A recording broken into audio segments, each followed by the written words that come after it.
এটাই সেই space shuttle, যা ইতিহাসের অন্যতম বিপজ্জনক মহাকাশ যাত্রা শুরু করতে যাচ্ছে।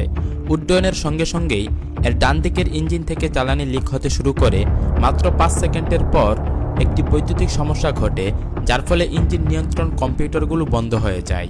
তবু মহাকাশচারীরা এসব বুঝতেই পারেননি। তারা ভেবেছিলেন সবকিছু স্বাভাবিক, কিন্তু বাস্তবে তারা মাত্র কয়েক মিনিটের দূরত্বে ছিলেন এক ভয়াবহ বিপর্যয়ের কাছ থেকে। অবশেষে তরল অক্সিজেন শেষ হয়ে যায়। এই মিশনে এমন দুটি বড় সমস্যা ঘটেছিল যেগুলো সাধারণত পুরো মিশন শেষ করে দেওয়ার মতো যথেষ্ট ছিল, কিন্তু আশ্চর্যজনকভাবে ঘটনাগুলো এমনভাবে ঘটেছিল যে সেই দুটি সমস্যা মিলে উল্টো স্পেস শাটল ও ক্রুদের বাঁচিয়ে দেয়। আমরা পুরো ঘটনাটি মডেল করেছি যাতে বোঝানো যায় কিভাবে ছোট একটি ধাতব টুকরো বিশাল সমস্যার জন্ম দিয়েছিল এবং কিভাবে অবিশ্বাস্য সৌভাগ্য ও পরিস্থিতির মিলনে কলম্বিয়াকে রক্ষা করেছিল।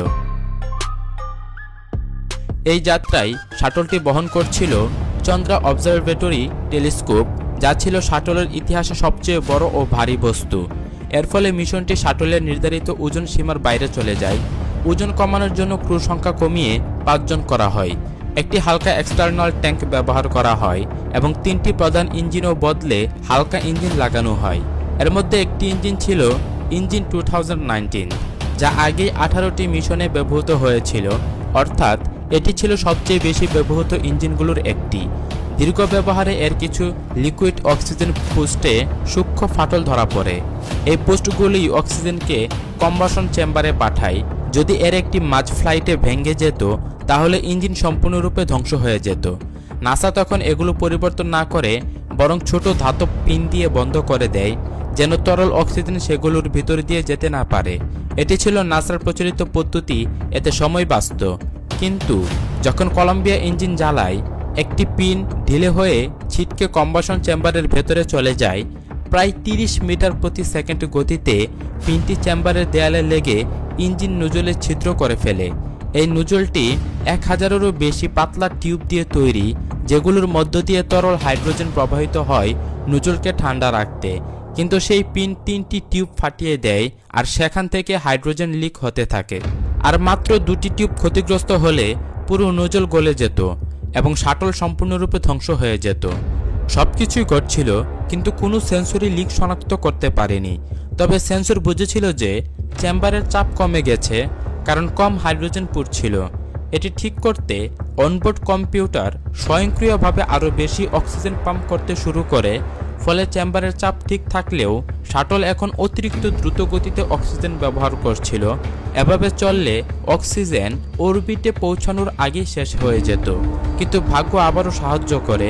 পেলোড বের ভেতরে কিছু বৈদ্যুতিক তার ছিল, যা পুরো শাটলে বিদ্যুৎ সরবরাহ করত। এর একটিতে একটি অতিরিক্ত টাইট স্ক্রু ছিল, যার ধারালো প্রান্তের সঙ্গে ঘষা খেয়ে তারের ইনসুলেশন খুলে যায়।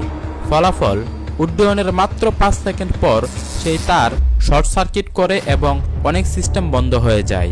এর ফলে ইঞ্জিন নিয়ন্ত্রণ কম্পিউটারগুলোর মধ্যে 2টি অফলাইন হয়ে যায়। ডান দিকের ইঞ্জিন যেটি লিক করছিল সেটির ব্যাকআপ কম্পিউটার হারায়, আর মাঝের ইঞ্জিন মূল কম্পিউটার হারায়।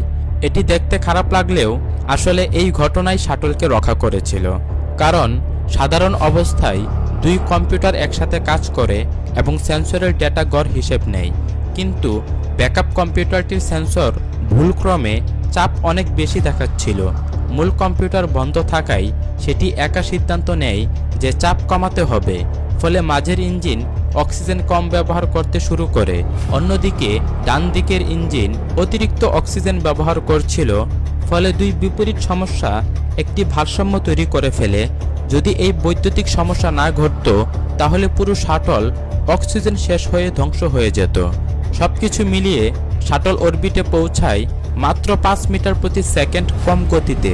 শাটল তখন তার ওএমএস ইঞ্জিন ব্যবহার করে গতি ঠিক করে এবং সফলভাবে চন্দ্রা টেলিস্কোপ মোতায়েন করে।